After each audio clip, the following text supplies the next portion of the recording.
Patrolling the Mojave almost makes you wish for a nuclear winter.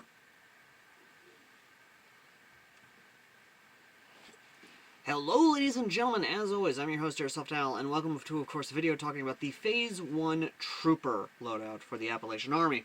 Now, you're seeing this on YouTube or the Facebook page, and right now I'm kind of dressed up for the December 9th game that's at Sector 9 right now as of recording this video, which is a charity event that's going to be basically helping raise money for a family who sadly lost a loved one and who was basically a brother in all but blood to the owner, Mike. I know that feeling. If anything ever happened to my brother in all but blood, I do my best to try and make sure, his sister is taken care of.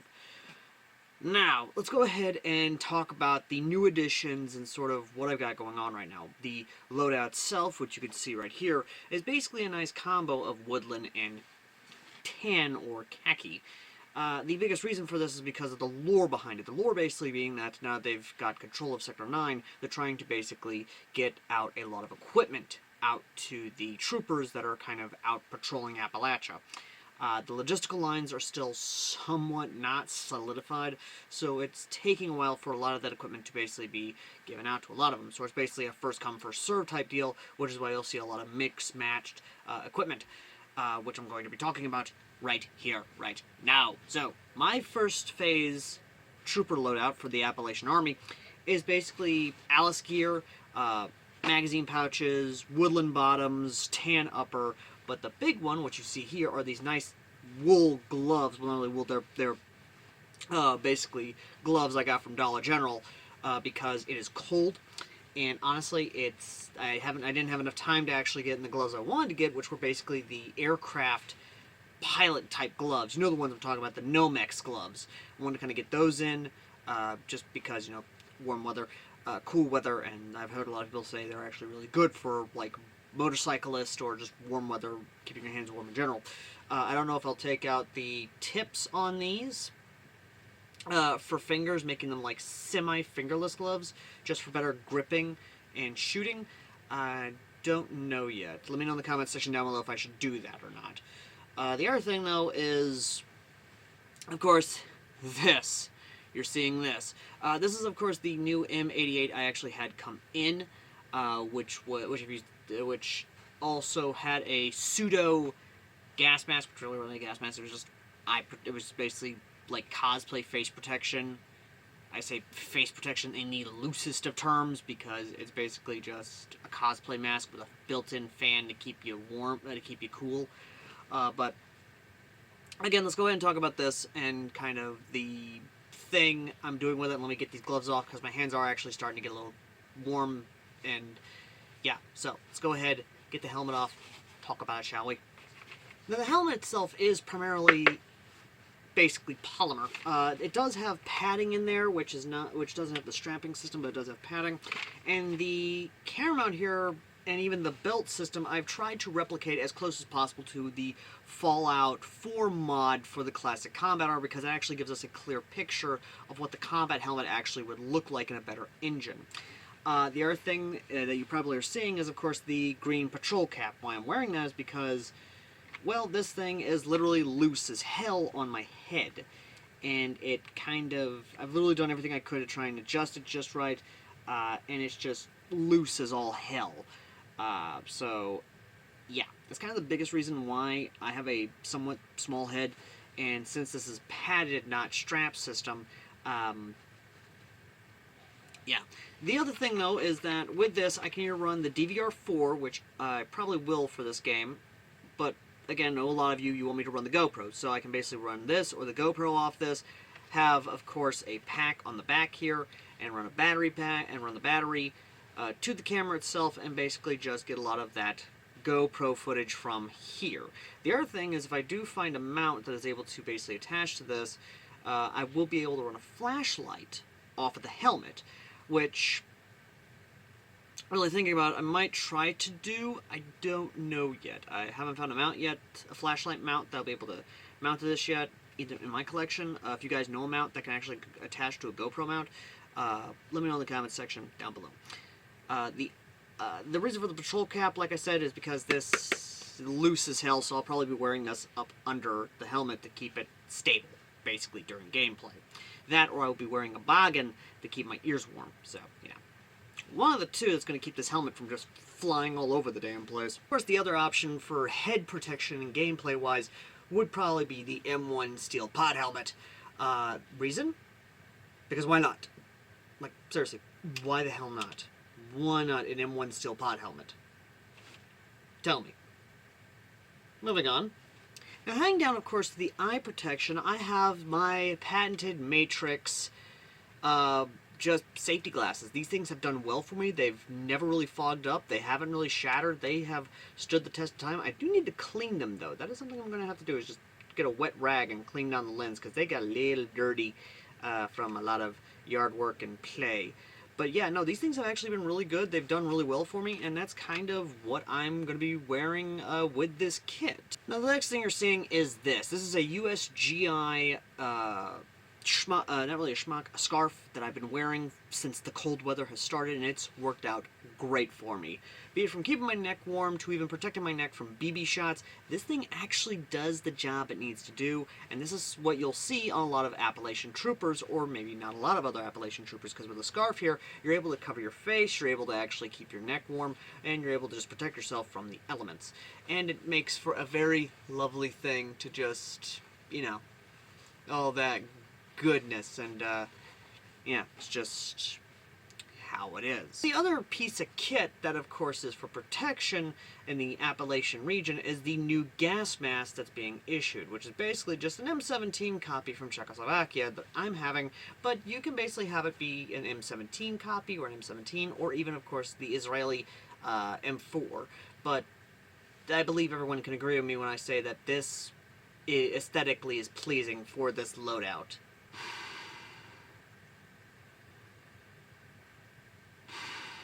I mean, just look at it. Just, you know? All of which is held and transported in this lovely, convenient little M17 gas mask bag, which is at the leg of the Trooper, of course. Now we get to the weapons of the Appalachian Trooper. Now, sidearms are an optional thing, and for this I just want to concentrate on the primary firearms. Now, yes, there's of course the Assault Carbine, which is basically the CAR-15, but in terms of the newest release, which is able to be actually given out in large quantities, without, you know, issues, unlike the uniform situation, is of course the new M16. In this case, a pre-war service rifle, which, unlike the service rifles of the NCR, which was mostly wood handguards, this one, well, woodland wood or Bakelite handguards, of course, just saying.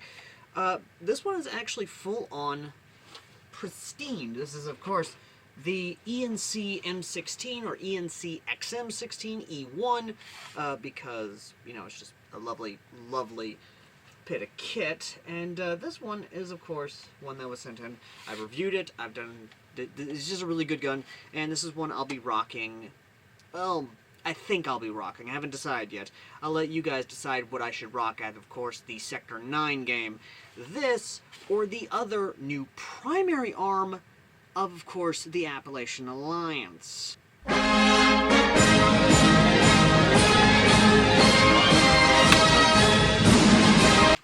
That's right, ladies and gentlemen, it is, of course, the H&K G3, or in universe as it's known as the R91. However, the R91 would actually be the H&K G33, which would be the 5.56 variant. This one is, of course, the G3, a proper G3. And I know everyone's going to say, well, now, wait a minute, that doesn't make a lot of sense. Wasn't the... how could H&K G3s and 7.62/308 NATO be so propagated in America? Okay, let me ask this of you. How is it the G3 can be so massively produced and distributed in Panem of Hunger Games? Same thing for the fucking FN 2000. Moving on. The other thing is that the reason for the HKG3 is simply because, again, it is basically a 308 version of the R91, which was mostly sent to National Guard units. The nice little thing right here is literally meant to basically be used to punch through the woods of Appalachia. Basically give that extra firepower that essentially the M16 or the service rifle cannot give. Which is why you will see a lot of these for mostly mountaineer units or mostly in the hands of sharpshooters of the units. It is of course able to do what a hunting rifle will not and give a lot of more accurate fire downrange. The optic, of course, is a marksman's optic and not with the red dot mount on the back of it, but instead has peephole iron sights. This would have fiber optic, but it's a peephole iron sight thing. Moving on. Anyway, the thing I have on here is actually a lovely claw mount that sadly I had to remove the rear iron sight to get fitted. The ACOG is a Evike illuminated ACOG. And, again, it's a lovely little just thing, like, no joke. It's a legit fun little rifle. I cannot wait to actually take this out on the field one day and actually use it. But like I said, in lore, this is mostly used by mountaineer units or mostly units looking to basically have more firepower in the woods where 5.56 223 cannot. So, yeah, mostly a battle rifle and just gun to handle things 5.56 223 cannot. What, you thought I'd go a Fallout video without talking about, of course, the assault carbine? Well, you'd be wrong. Although this isn't technically a full-on assault carbine, this is basically just a GG combat machine I've kind of done up as to be an assault carbine. I do plan to get a Lancer Tactical XM177 or a Car 15 in the future. They're on Amazon, ironically enough, and I do hope to get one. But either way, though, this is basically my assault carbine. It has a Car 15 stock. It has a green pistol grip. It has a nice, lovely front handguard. Basically, this is a small SBR type deal. And essentially, this is meant for, again, mostly officers or those going into mostly just patrolling certain areas. But if you see an assault carbine, that means a NCO or officer is around. And, yeah, this is basically, you know, that. Lovely, lovely little thing, I'm not going to lie. But no, seriously though, this is basically this is my assault carbine, more or less. And something you might see me use in the future once I, you know, figure this issue out. Yeah, just, yeah. A little bit of an issue here. I might have to swap out the buttstock on the buffer tube. I don't know yet, but yeah, little issues here with this. So that's one of the reasons why you're not going to see this in the field anytime soon. But hope to run it one day. Hope to. But either way, though, if you must have a sidearm in Appalachia, then the .357 and/or .44 Magnum caliber revolver is definitely for you. Now, again, this is mostly meant not only to handle certain raider scum, but also for the wildlife. I wouldn't recommend, of course, going after a Yaoguai with a .357 or .44 Magnum, but, you know, a rifle caliber would actually be a better option there. But I will say this, .357 44 Magnum will definitely stop any human-sized target in their tracks. And this is one that I picked up at a nice little settlement. I want to say in TAC, but I may have picked it up in a settlement outside of Sector 9.